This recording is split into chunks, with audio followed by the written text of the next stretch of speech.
la senadora María Rosa Martínez. Gracias, presidenta. Bueno, después de estas palabras yo quiero arrancar este homenaje en el Día Nacional de la Memoria, la Verdad y la Justicia, hablando de optimismo. El optimismo que supone saber que cuando todo arrecia, cuando todo está negro, cuando la realidad se torna difícil, desesperante, siempre hay una esperanza, siempre es posible que haya un espacio para transformar la realidad. Hace pocos días en las facultades sociales Cristina decía, para que amanezca hubo antes oscuridad.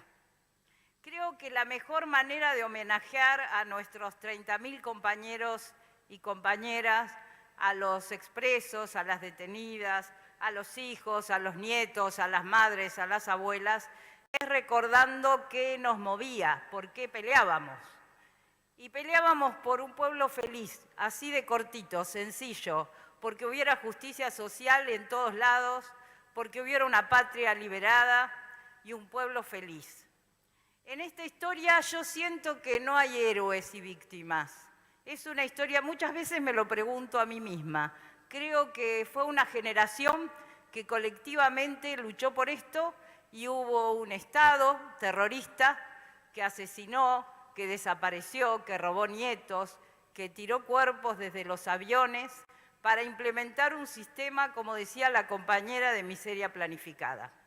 Eso fue lo que pasó. Y creo que rápidamente nuestro pueblo, a 7 años de ese golpe feroz, el más feroz en América Latina, logró ponerse de pie y volver a la etapa democrática. Una etapa que nos costó mucho. Yo recuerdo los intentos de golpes de algunos militares que todavía no querían resignarse a perder ese poder que habían construido. En base a esa dictadura cívico, militar, eclesial y judicial, porque cada uno de esos poderes tuvo que ver en esa dictadura. Un plan sistemático, cientos de centros clandestinos de detención, un plan sistemático en América Latina. Hubo también en esta historia de recuperación democrática las primeras acciones de rebeldía, las primeras acciones de resistencia. El movimiento obrero fue un protagonista esencial. Recuerdo claramente aquel paro de abril, recuerdo claramente el paro de Alpargatas. Recomiendo que miremos una bella película que se llama Se va a acabar, donde mujeres trabajadoras cuentan su historia a la hora de decir acá basta. Y así llegamos al 83. Así llegamos con Alfonsín a la CONADEP, a los juicios, a la Junta, pero también por presiones, no solo militares, también económicas, fue la obediencia debida y el punto final en el gobierno de Menem. Entonces, allí aparecieron en este puente que mencionaba el compañero, apareció el puente de los hijos, aquellos que habían perdido a sus padres, aquellos otros jóvenes que se sumaban en los escraches para pedir justicia. Y entonces, cuando había obediencia debida y punto final, hubo pedidos de justicia. Algunos decían no estamos de acuerdo, pero cuando un vecino se enteraba que su vecino de al lado había sido un asesino, había una rebeldía que empezaba a implementarse. Así llegamos al 2001, rápidamente, al fracaso total de ese modelo de la dictadura, de opresión y desigualdades. En ese 2001 donde todos decían que se vayan todos, donde no había crédito en la política, donde había solo desesperanza. Y apenas con el 22% ganó Néstor por la ausencia de Menem en esa presentación a deliberar para ver quién se hacía cargo del gobierno.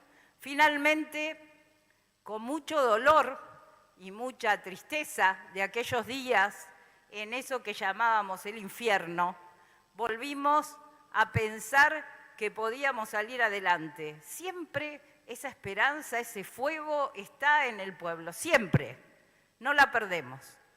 Entonces, en el año 2004, yo lo digo en personal porque me atravesó el momento de la ex-ESMA.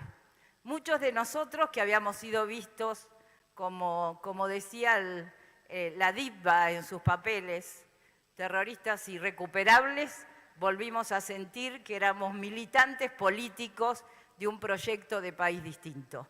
En esa vez que el Estado se hizo cargo de lo que significaba haber asesinado al pueblo. En ese discurso de Néstor y en los dedos en B con libertad y en los puños en alto y en los aplausos y en ese nieto recién recuperado, yo volví a sentirme viva. Quiero decirles que vale recordar esa década, esos 12 años de conquistas, que no son nuestras, son atributos de todo un pueblo, que no son de un sector. Y para hablar de ese puente yo digo, miremos la plaza del domingo, miremos esa plaza repleta de algunos como yo, de algunos más viejos todavía, pero también de muchos jóvenes y hasta niños, en paz, esa plaza en paz sin policías y sin Bullrich. Hoy se intenta decir que hay que hablar de la memoria completa, de los dos demonios, de cuestionar si fueron 30.000. Yo siempre digo que para mí fueron más, muchos más de los denunciados. Y lo digo por experiencia personal. Fui secretaria de Derechos Humanos en Almirante Brown y cuando me tocó serlo había 89 denuncias y hoy hay 145, porque muchos y muchas por temor callaron. Y además hubo no solo desaparecidos y asesinados, también hubo exiliados, también hubo exiliados que ni siquiera pasaron por migraciones, del miedo a quedar presos. La miseria planificada de la que hablaba Walsh y de la que hablaba Laura, con un modelo represivo que vuelve a instalarse, creo que esa debería ser la memoria completa.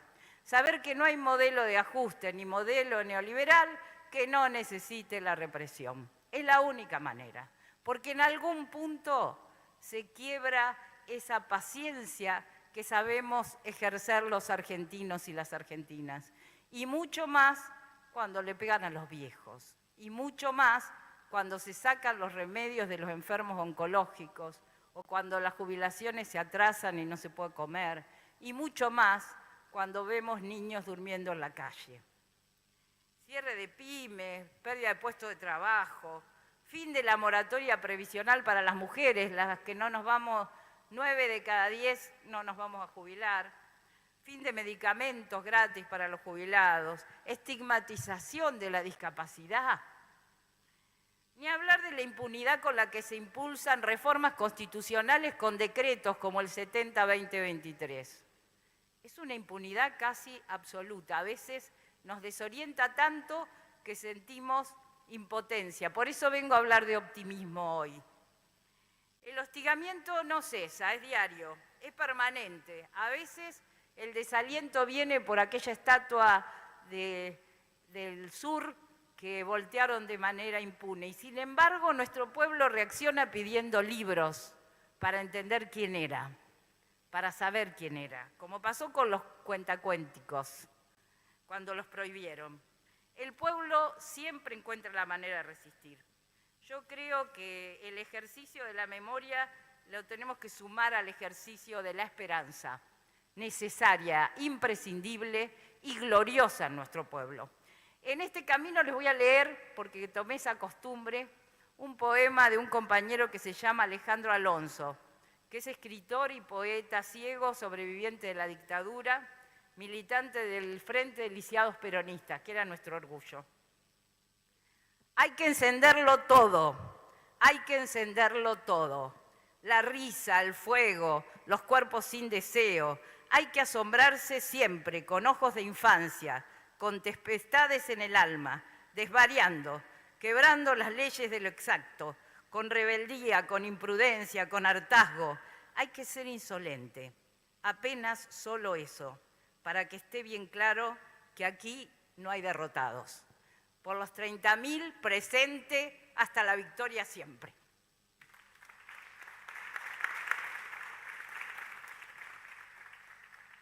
Gracias, senadora.